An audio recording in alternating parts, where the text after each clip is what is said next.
여러분 혹시 바둑을 한번 더 보셨는지 모르겠습니다. 바둑. 네, 바둑을 두실 줄 아는 분이 뭐 많지는 않겠죠. 저도 바둑을 잘 모릅니다. 뭐 바둑을 많이 두셔서 잘 두시는 우리 분들도 계실 거고, 둘 줄은 모르지만 어떻게 하는 줄을 대략 아시는 분도 계실 것이고, 전혀 문외한 분들도 아마 있을 겁니다. 아무리 몰라도 바둑이 검은 돌하고 하얀 돌로 하는 것이다. 이 정도는 아마 다 아실 것입니다. 근데 의외로요, 우리가 바둑 관련해서 우리가 일상 용어들을 쓰는 말들이 꽤 많이 있습니다. 포석한다, 포석, 이런 말도 여러분 아실 것이죠. 바둑 둘 때 쓰는 말입니다. 내가 호구냐 할 때 이 호구도 사실은 이 바둑 둘 때 쓰는 말이죠. 사활, 훈수, 뭐 무리수 이런 말들이 다 바둑 둘 때 많이 쓰는 말들입니다. 어떠한 수, 그죠? 무리수를 둔다, 뭐 또 옆에서 훈수를 둔다, 이런 말들이 다 바둑을 할 때 쓰는 용어들입니다. 이 바둑이라는 게임은요, 가로줄, 세로줄을 서로 그어서 거기 교차점에다가 하얀 돌, 검은 돌을 놓아서 나중에 그 집을 만드는 것인데요. 집을 가장 많이 얻은 사람이 이기게 되는 게임이 바로 바둑이라는 게임입니다. 가로와 세로의 줄이 만나는 그 교차점을 세어보니까 361개나 된다라고 합니다. 1년 365일과 거의 360개가 넘는 이 많은 돌들 가운데 많은 집을 짓는 사람이 이기게 되는 이 바둑 게임을 보면서 마치 우리가 하루하루에 어떤 돌을 놓느냐, 어떤 사람은 무리수를 두기도 하고 어떤 사람은 호구를 잘못 넣어서 집을 빼앗기도 하는 그런 하루하루에 우리의 삶이 모아져서 1년에 우리가 어떻게 살았는가, 또 우리 인생의 전체를, 우리의 삶의 전체가 집을 잘 짓는 우리의 인생이 되기도 하고, 집을 짓느라고 열심히 살긴 살았는데 나중에 보니까 무리수를 두고 잘못 두고 쥐어진 것을 다 빼앗기고 돌을 다 빼앗기고 나중에는 실패하고 지는 인생을 살아가는 사람들도 있다라는 생각을 해보면 이 바둑 하나의 게임을 통해서 우리의 인생과도 연결하는 그런 생각을 해보게 됐습니다. 어릴 때 바둑은 두지 못해도 어릴 때 이 집 짓는 거 게임 하면 또 하나 생각나는 게 땅 따먹기입니다. 바닥에다가 선을 그어 놓고 돌을 튕겨서 뭐 3번이든 4번이든 돌아오게 되면 그 돌이 지나갔던 곳을 금을 그어서 만든 게 내 집이 됩니다. 집이 큰 사람은 이미 이기게 되죠. 그러나 욕심을 내서 돌을 많이 튕겼다가 되돌아오지 못하면 집이 절대로 이루어지지 않는 게임이 바로 땅 따먹기라는 게임입니다. 이 바둑도 그렇고 땅에다가 선을 긋고 돌로 하는 이 땅 따먹기도 그렇고 집을 짓는 이 이야기가 사실은 오늘 우리가 함께 읽었던 베드로전서에 나오는 이 말씀과도 연결이 되어서 제가 서두에 이 바둑 얘기도 또 땅 따먹기 얘기도 말씀을 드렸습니다. 바둑과 같이 오늘도 베드로전서의 말씀에는 이 돌에 대한 이야기가 나오게 되죠. 근데 이 돌이 두 가지가 있는데 하나는 산돌이고 또 하나는 죽은 돌을 이야기를 합니다. 베드로전서 2장에 나오는 말씀이 이 돌에 대한 이야기 아주 간단하게 우리에게 말씀해 주세요. 우리 인생이 평생 집을 짓고 어쩌면 살아가는 그러한 삶일 텐데 많은 사람들이 이 땅에 집을 지으면서 또 지으려고 노력하면서 살아갑니다. 땅에 집이 있어야 우리는 살아갈 수 있으니까 당연한 이야기일 것입니다. 하지만 문제는 땅에서만 집을 지으려고 하는 것이 문제인 것이죠. 이것은 마치 땅바닥에서 우리가 땅 따먹게 하는 것과도 같은 이야기예요. 아무리 땅 따먹기를 잘해서 큰 바닥에다가 선을 그어서 집을 지었고 놀고 재미있어 해도 또 친구들이 잘하는 친구를 막 부러워해도 나중에 그 집이 어떻습니까? 아무 쓸모없는 그런 집이 돼버리고 말아요. 해가 뉘엿뉘엿 지고 이제 저녁이 되면 이제 이 아이들을 집에서 부릅니다. 어김없이 소리가 들려오죠. 개똥아 밥 먹어라. 그러면은 엄마 이것만 하고 갈게요 하고 돌을 튕기다 말고 집으로 달려가는 아이들 말입니다. 그러면 그때 제일 집을 못 지은 아이, 그 게임을 잘 못한 아이가 맨 마지막까지 남았다가 땅을 많이 딴 친구의 그 땅을 신발로 쓱쓱쓱쓱 문지르고 갑니다. 왜 그럴까요? 저도 어릴 때 기억을 해보면 분명히 제가 이만한 땅을 그려놓고 집에 저녁 먹고 와봤는데 지워져 있는 거예요. 누가 봤나 봤더니 제일 못했던 그 친구 녀석이 맨 마지막까지 남았다가 신발로 그냥 쓱쓱쓱 다 지우고 간 거예요. 아침에 학교 가는 길에 자기가 많은 땅을 따놓은 것을 으쓱대며 구경하면서 저거 내가 한 것이라고 얘기하는 것을 이 친구는 보기 싫었던 것이죠. 매일매일 그것을 놀이할 때마다 그 땅 따먹은 것은 하루가 지나면 없어졌습니다. 밤새 비가 내리면 없어졌어요. 아무리 어마어마한 땅을 짓고 만들어도 하루가 지나면 없어지는 것이 바로 땅 따먹게 했을 때 얻은 땅이었다. 많은 사람들이 이 땅을 살아가면서 이 땅에 짓는 열심, 그 집 짓는 것들 어쩌면 시간은 더 늘어날지 모르지만 이와 같지 않을까 생각을 해봅니다. 그리스도인들도 이 땅에 살면서 열심히 집을 지으며 살아야 하지요. 하지만 그리스도인들에게는 한 가지 더 집을 짓는 것이 있습니다. 그것이 바로 하늘에 짓는 집이죠.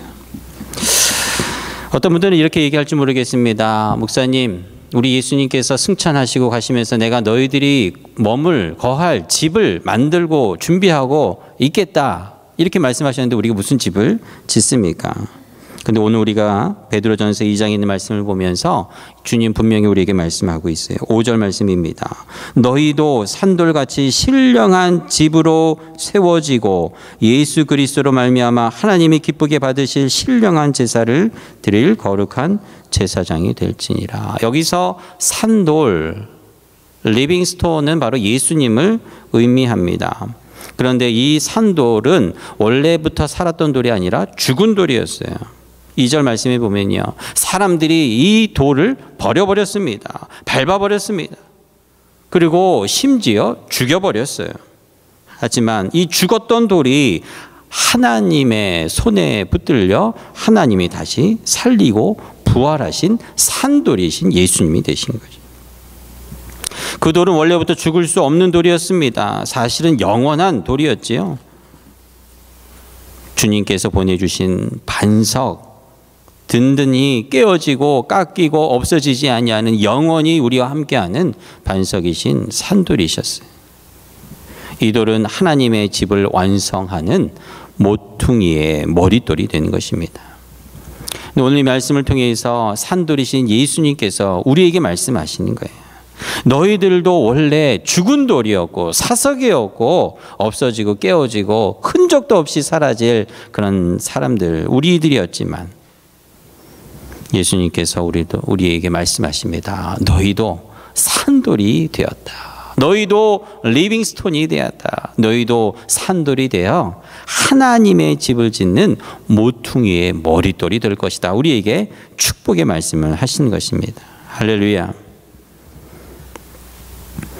하지만 우리가 어떠한 그럴 만한 자격이 있어서 하나님이 그렇게 하셨을까요? 하나님이 다시 살리실 이유도 없었습니다.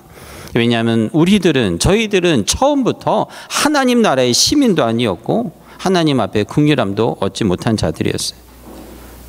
아무것도 할 수 없는 우리에게, 그러나 주님, 리빙스톤 산돌이신 예수님께서 우리에게 오셔서 하나의 산소망이 되신 것입니다. 기회가 생긴 거지요. 4절 말씀입니다. 오늘 우리가 읽었던 본문의 말씀 4절에 보면요, 사람에게는 버림바가 되었으나 하나님께서는 택하심을 입은 보배로운 산돌이신 예수께 나아가 너희도 산돌같이 신령한 집으로 세워지고 우리가 세우는 게 아니지요. 신령한 집으로 우리는 세움받아지게 되는 거예요. 예수 그리스도로 말미암아 내 노력과 공로로 말미암는 것이 아니라 예수 그리스도로 말미암아 우리가 신령한 하나님의 집에 모퉁이 모릿돌이 된다라는 축복의 말씀을 하시는 것입니다.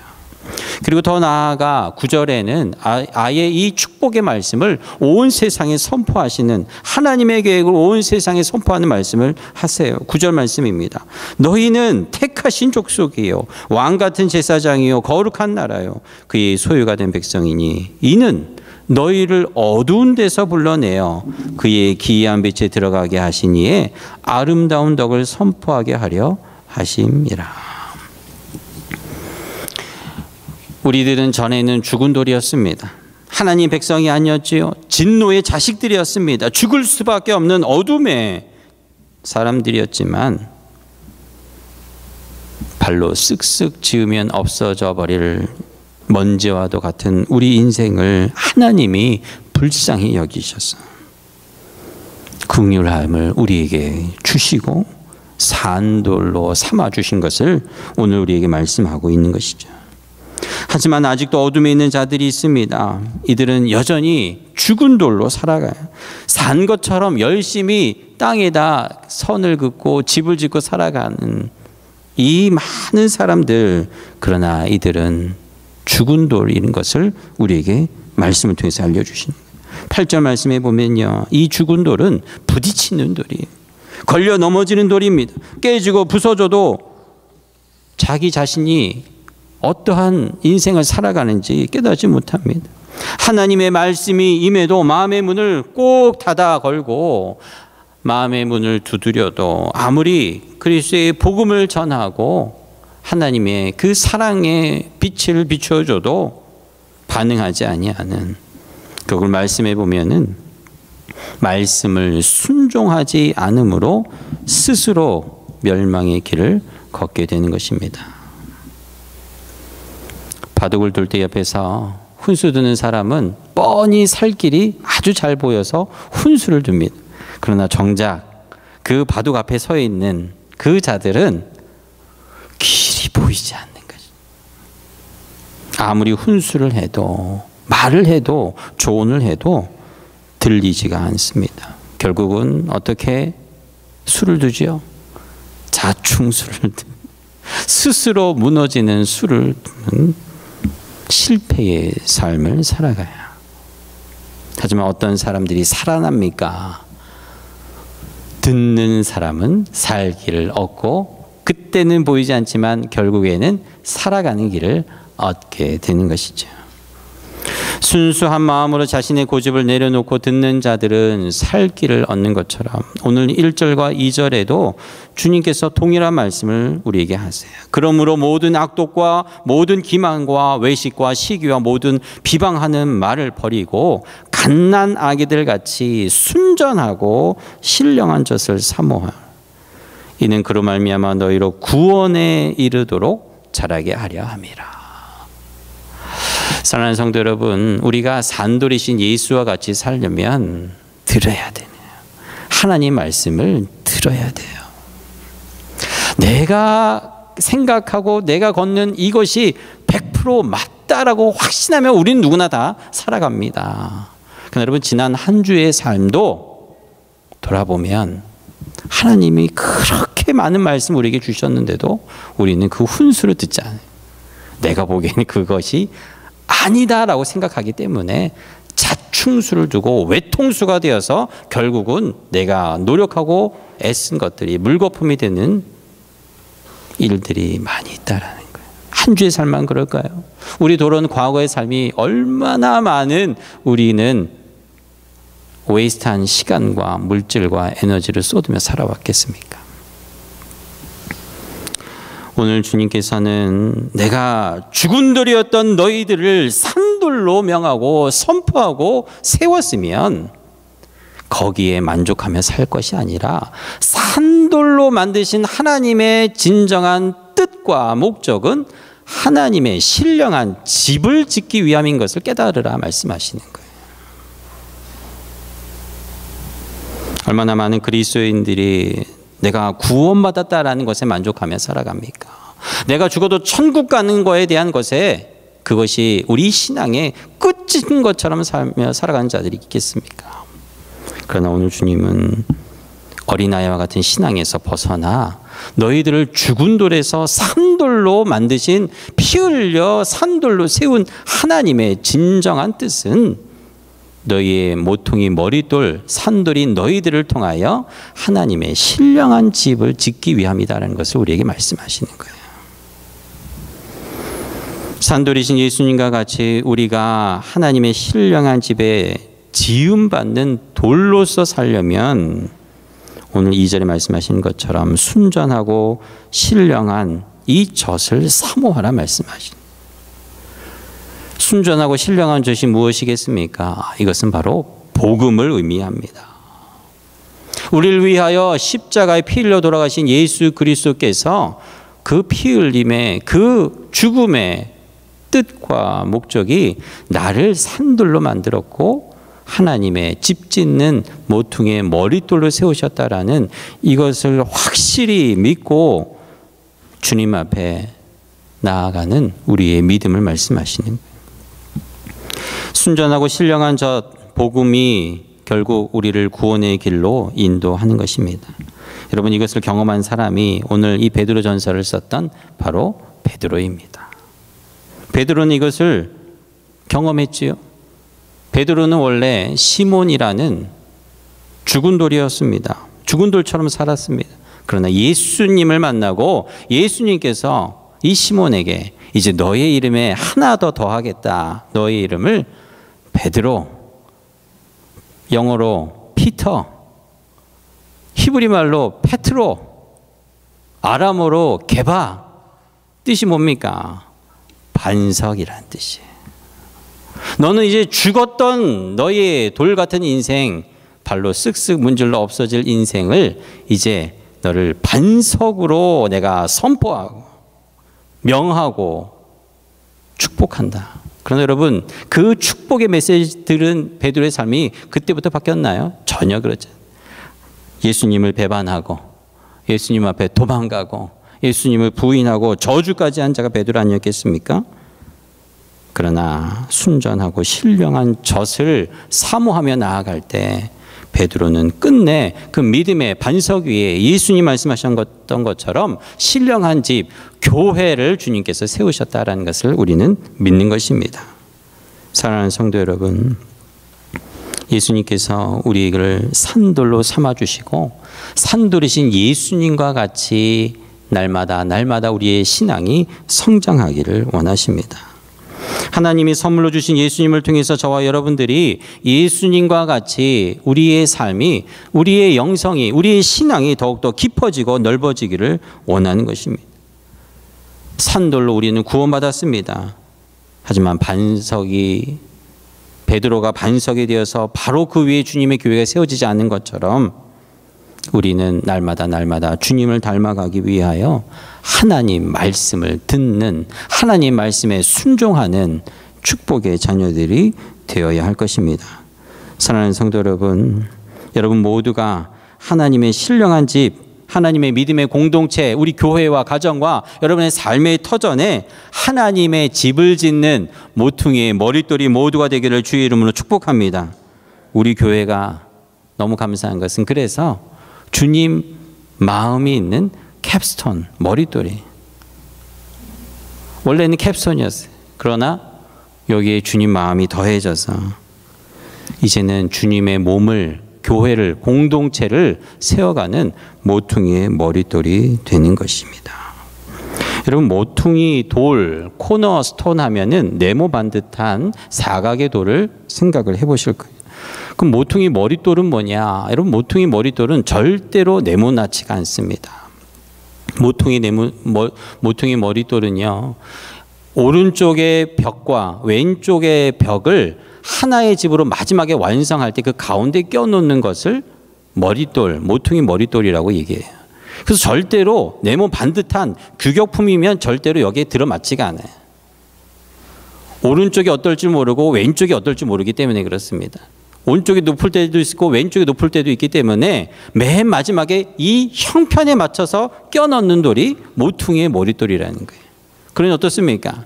다 만들고 나서 모퉁이의 머릿돌을 껴넣으려고 보니까 오른쪽이 더 깎여야 돼요. 그럼 더 깎습니다. 왼쪽이 더 깎여야 돼요. 더 깎아야 됩니다. 다른 돌들은 규격으로 다 똑같은 돌로 올라온다 할지라도 모퉁이 머릿돌은 그 상황에 맞춰서 깎여야 돼요. 정으로 쪼여져야 됩니다. 그러니 맨 마지막에 거기에 맞는 정확한 돌을 모퉁이 머릿돌이라고 하는 거예요. 그런 의미에서 보면 여러분, 우리 교회가, 우리 신앙이 하나님 앞에 정말 복받은, 축복받은 것 중에 하나가 바로 이와 같은 거예요. 우리는 기존에 있는 모든 것들을 그냥 그대로 따라가는 신앙이 아니라 하나님께서 이 시대에 쓰임받기 위하여 마지막에 하나님의 집에 신령한 집을 완성하는 모퉁이의 머릿돌, 우리 교회를, 여러분들을 남겨놓으셨다라는 거예요. 비록 우리는 연로하고 어려움 가운데 있다 할지라도 주님께서 우리를 산돌로 명령하시고 주님 마음에 있는 이 머릿돌로 우리에게 축복의 이 신앙의 길을 우리에게 허락하셨다면, 때로는 우리가 다듬어지고 때로는 정으로 깎여지는 아픔과 망치로 두들겨서 우리의 몸이 쪼여져야 되는 힘듦도 있지만 결국 하나님의 신령한 집을 완성하는 모퉁이의 머릿돌로 우리를 부르셨다라는 것이, 모퉁이 머릿돌은 아무나 될 수 있는 것이 아니에요. 선택받은 돌들만 할 수 있는 것입니다.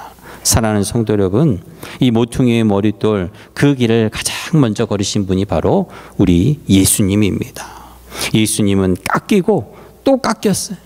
그래도 하나님이 말씀하실 때까지 힘들어도 고통스러워도 인내하며 끝까지 순종하여 십자가라는 모퉁이 머릿돌로 하나님의 뜻과 계획을 완성하신 것이, 예수님께서 달려 돌아가신 그 십자가가 바로 산돌이신 예수님 모퉁이 머릿돌의 완성을 이루신 예수님의 사역이었던 것입니다. 사랑하는 성도 여러분, 여러분도 이제 주님의 은혜와 사랑으로 산돌이 다 되셨으니 예수님과 같이 모퉁이 머릿돌까지 되어서 하나님의 신령한 집에, 하나님의 놀라운 계획 가운데 여러분의 마지막 하나님의 뜻하신 바를 이룰 수 있는 축복의 인생들 모두가 되기를 주님의 이름으로 축복합니다. 오늘 우리 함께 찬양하기를 원합니다. 주님이 걸어가신 산돌이신 예수님과 같이 되는 이 길이 사실은 어려운 길입니다. 깎여져야 되고요, 정으로 두들겨 맞을 때도 있고 망치로 두드림 받을 때도 있어서, 주님 왜 저에게 이런 고통이 찾아옵니까? 왜 이런 고난이 찾아옵니까?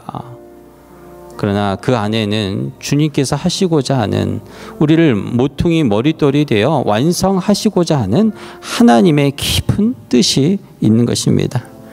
하지만 주님 우리를 찾아오셔서 이렇게 말씀하십니다. 얘야, 짐이 무거우냐? 홀로 지고 가기에 힘드냐? 외로우냐? 고단하냐? 험한 데로 갈까 두려우냐? 그러나 내가 너와 함께 하겠다. 내가 너와 함께 하겠다. 내가 이미 걸었던 그 길을 너도 걸을 수 있도록 힘을 주겠다. 오늘 말씀하시는 주님의 음성을 듣고 함께 찬양하는 시간 갖겠습니다.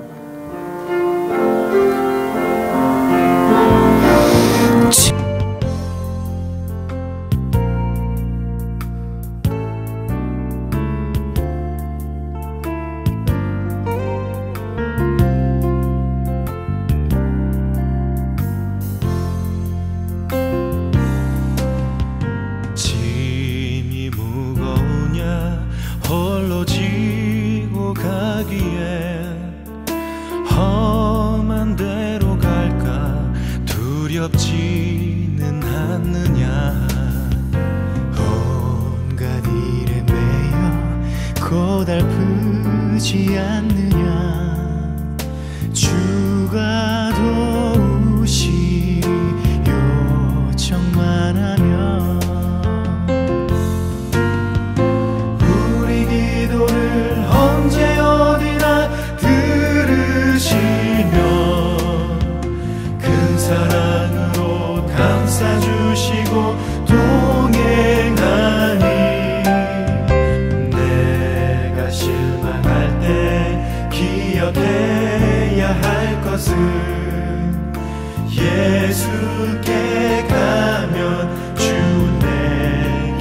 오시리.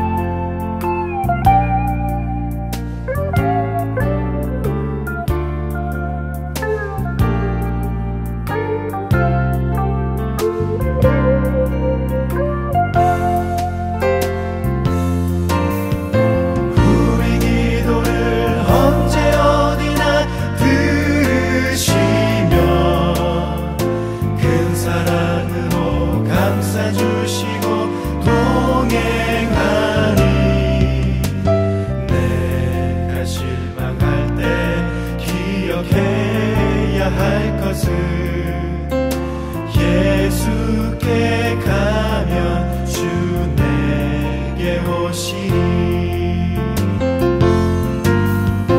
우리 기도를 언제 어디나 들으시며 큰 사랑으로 감싸주시고 동행하니 내가 실망할 때 기억해야 할 것은 예수께 가면 주 내게 오시리.